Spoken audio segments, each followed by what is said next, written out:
नमस्कार, the leader Hindi में आपका स्वागत है और मैं आपसे मुखातिब हूँ समीर अब्बास। हम इस वक्त चौकी चौराहे के पार्क में मौजूद हैं। मैं यहाँ पर जो खड़े होकर महसूस कर रहा हूँ, क्योंकि मेरे आसपास चारों तरफ पेड़ हैं और ऐसी बहार, ऐसी खुशबू और एक ऐसा सुकून महसूस कर रहा हूँ जो यकीनन मेरे दिल को और मेरे जहन को भी एक ताज़गी भर दे रहा है। लेकिन आप तसव्वुर करें, कल्पना करें, अगर ये पेड़ जो मेरे आसपास हैं, इस पार्क में हैं, वो पूरी तरह से ख़त्म हो जाएं तो वो सुकून ख़त्म हो जाएगा। दिल और जहन में जो एक ताज़गी भर रहा है वो भी ख़त्म हो जाए, क्योंकि ऑक्सीजन का लेवल इन्हीं पेड़ों की वजह से पूरा हो पाता है। और इसी को बात से मैं आगे बढ़ूँगा तो ऐसा आरोप है कुछ संगठनों का कि शहर में विकास के नाम पर अंधाधुंध पेड़ काटे जा रहे हैं।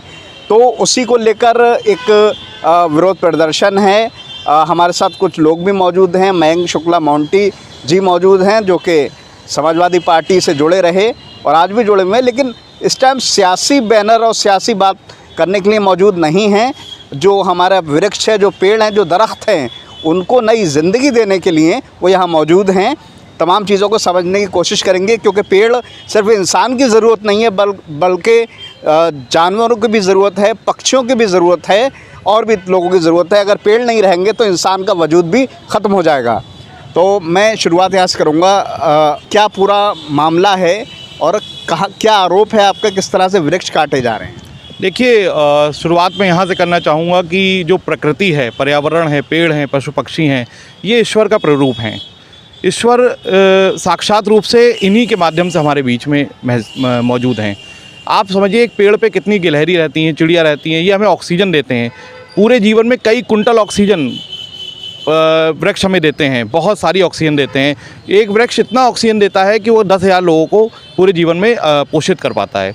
अब महत्वपूर्ण बात यह है कि इनको अगर बेदर्दी से काटा जाएगा, आप समझिए आज बरेली में AQI इंडेक्स जो है वो 200 पार कर गया, 219 था कल रात में, जो जहरीली हवा होने का वो प्रमाण देता है। 200 से ऊपर जाती है जहरीली हवा हो जाती है, 100 तक ठीक मानी जाती है, 100 से 200 तक मध्यम की मानी जाती है, मगर 200 से ऊपर जहरीली मानी जाती है। कल रात में 200 का इंडेक्स पार कर गई जहरीली हवा। अब महत्वपूर्ण बात यह है कि आप किसी भी हाईवे पे चले जाइए, आपको पेड़ कटे मिलेंगे, और वो पेड़ साधारण पेड़ नहीं है, 2 साल, 1 साल, 5 साल वाले, 60 साल, 70 साल पुराने पाकड़ के पेड़, जो बहुत घने, बहुत विशालकाय, जो स्वरूप थे सुंदरता के। आप ऐसे स्मार्ट सिटी की कैसे परिकल्पना कर सकते हैं जिसमें हरियाली ही नहीं होगी? हरियाली से दूर रह के कोई स्मार्ट सिटी नहीं बन सकती है। हरियाली बनेगी जब हर तरफ सुंदरता होगी, हरियाली होगी। देखिए, मैंने इसमें मांग करी है कि जो पेड़ कट गए हैं उनकी जांच होनी चाहिए कि क्या वो ज़रूरी थे कटने। अगर गलत तरीके से काटे गए तो उसमें जो दोषी हैं उन पर कार्रवाई होनी चाहिए। साथ ही साथ जो पेड़ कट गए उनके अलावा नए पेड़ लगने चाहिए, और जो पेड़ बचे हुए हैं जिनको भविष्य में काटने की प्लानिंग है उन पर रोक लगनी चाहिए। अन्यथा अभी तो साधारण धरना दिया है, उसके बाद अगर पेड़ों की कटाई नहीं रुकी तो फिर भूख हड़ताल भी करने की तैयारी होगी। क्या नाम है आपका? मैं राजनारायण हूँ और सिविल सोसाइटी बरेली की तरफ से इस धरने को समर्थन देने आया हूँ। अच्छा, क्या सोच है आपकी, क्योंकि जो पेड़ हैं वो सिर्फ इंसान के लिए नहीं बल्कि परिंदों के लिए भी उतने ही ज़रूरी है? देखिए, मैं एक बात तो आपको बता दूं कि जो वृक्षारोपण हो रहा है और उसमें जो वृक्ष लगाए जा रहे हैं, वो वृक्ष जो पेड़ काटे जा रहे हैं उनकी कभी बराबरी नहीं कर सकते, क्योंकि एक जैव विविधता वाली बात होती है। और जो पेड़ पाकड़ के या पुराने नीम या पीपल के पेड़ हैं, ये खाली एक पेड़ नहीं है, बल्कि इनके अंदर कितने जीव जंतु, मतलब एक जो हमारा एक जैव विविधता जिसे हम बोलते हैं, कीट पतंगे, वो सब एक साथ नष्ट हो जाएंगे। तो हमें जो दिखता है वह सिर्फ एक पेड़ गिरता हुआ दिखता है, पर उस पेड़ के साथ साथ क्या क्या चीज़ ढह जा रही है ये शायद हम लोग ध्यान ही नहीं दे पा रहे हैं।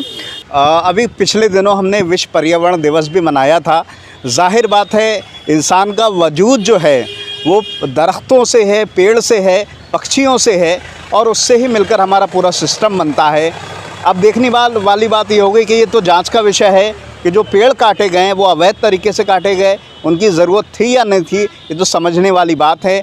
लेकिन फ़िलहाल ये बात सही है, पेड़ हमारी ज़िंदगी की ज़रूरत है, हमारी पूरी समाज और हमारे पूरे सिस्टम की ज़रूरत है। फ़िलहाल इन तमाम बातों के साथ मैं समीर अब्बास, द लीडर हिंदी से।